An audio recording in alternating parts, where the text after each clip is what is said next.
Bonjour à tous les requins et bienvenue à l'épisode du Sharknet Show. Aujourd'hui, une rubrique dédiée à nos installateurs, des installateurs de Squally. Avec nous, nous avons Yuri. Bonjour Marco. Bonjour Yuri. Alors, aujourd'hui, un épisode très important parce que nous parlons d'une option fantastique que seul Sharknet peut offrir, surtout pour les grandes dimensions, dans un si petit espace d'installation. Vous savez tous que Sharknet peut être installé à partir de 22 mm au minimum et atteindre plus de 20 mètres carrés de couverture, donc une chose fantastique. Mais souvent, que se passe-t-il? Vous vous retrouvez à faire face à des murs non d'équerre, des murs irréguliers, des balcons, donc avoir une installation où tout est rectangulaire et précis et pratiquement impossible. Avez-vous trouvé des murs parfaitement d'équerre?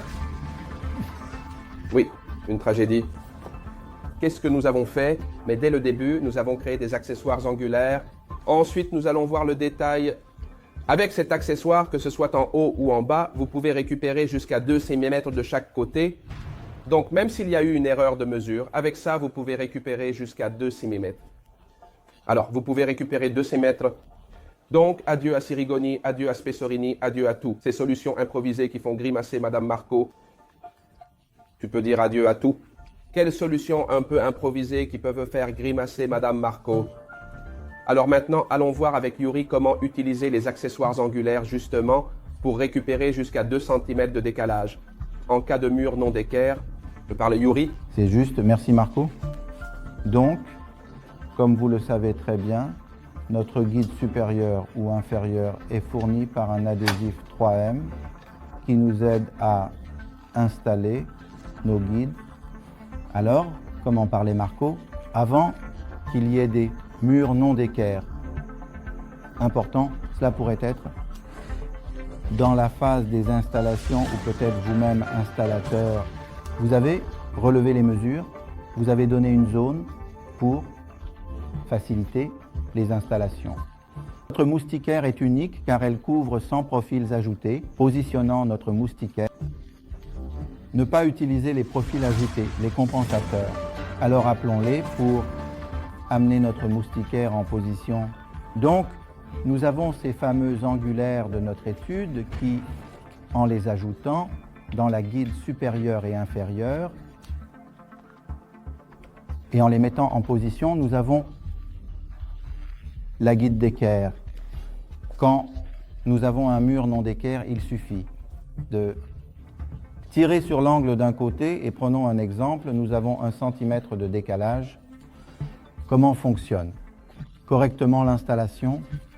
Si nous avons un décalage d'1 cm, je serai très rapide. Élargissons le bouchon, disons le capuchon, d'où commencerait la moustiquaire au montant de départ. C'est important les gars, parce que l'espace vide reste au départ, donc on le récupère du côté de la barre, la poignée exactement. On récupère du côté de la barre, la poignée.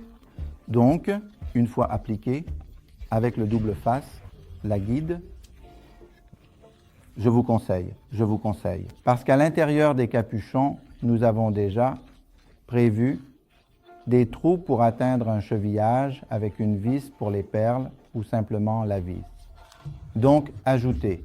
Quand vous vous êtes élargi, si vous avez plus de 2 cm, vous êtes donc obligé d'élargir aussi le bouchon opposé. Vous devez absolument ajouter la vis, sinon avec l'accordeur, vous risquez de fermer le bouchon. Et cela vous ramène encore une fois le vide de la fente de lumière. Alors, une fois que vous avez ajouté les 2 vis, êtes-vous prêt à insérer le paquet? Et votre moustiquaire est parfaitement d'équerre. Aussi, dans la partie inférieure. Idéalement, ça fonctionne, donc plus on élargit les bouchons en haut, plus c'est le cas en bas. Parfait Yuri, qu'est-ce que tu en dis?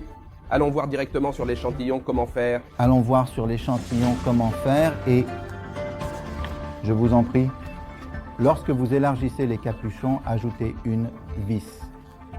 Alors, comme je vous le disais tout à l'heure, avant de positionner le guide, nous retirons le papier de protection de l'adhésif fourni sur les guides et les capuchons.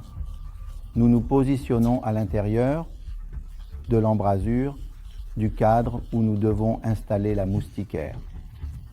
Vous pouvez le voir ici, il y a un déséquilibre, il y a de l'espace. Donc, avant de m'approcher pour appliquer l'adhésif, j'élargis le capuchon. Je récupère dehors. Je m'approche et je positionne le guide, donc en récupérant sur le côté, en amenant les capuchons qui couvrent le déséquilibre. Et je positionne le guide, donc les capuchons. Puis j'ajoute 2 vis et la guide supérieure est en place. Alors la guide inférieure aussi. Ensuite, j'ajoute une vis. Et la guide supérieure est positionnée. Alors, aussi le guide inférieur, idem, retirons le papier de protection de l'adhésif double face sur toute la longueur des capuchons, comme vous le voyez aussi d'ici. Il y a un déséquilibre, donc en élargissant le capuchon, nous allons récupérer ce déséquilibre. Mais attention, du côté où nous avons élargi en haut, nous devons également élargir le capuchon en bas du même côté, donc en élargissant, nous positionnons le guide inférieur et faisons un récapitulatif. Et le guide est positionné. Merci Yuri, c'était vraiment évident. Toutes les différences que tu as montrées, j'espère vraiment, en fait, je vous recommande de bien suivre ces astuces. Parce que ces angles, ils en savent toujours un peu plus. En fait, parce que malheureusement, avec, vous savez bien, avec les bonus, quelqu'un n'a pas vraiment bien travaillé. Donc, SharkNet est votre allié sur le terrain, même si vous trouvez des solutions qui semblent impossibles, qui semblent installables avec les équerres. Vous pouvez vraiment avoir un jeu de 2 cm de côté et je vous le répète, aucun autre produit ne l'a. Merci. Yuri, tu as été fantastique, comme toujours. Je vous salue. Au revoir. Bonjour tous.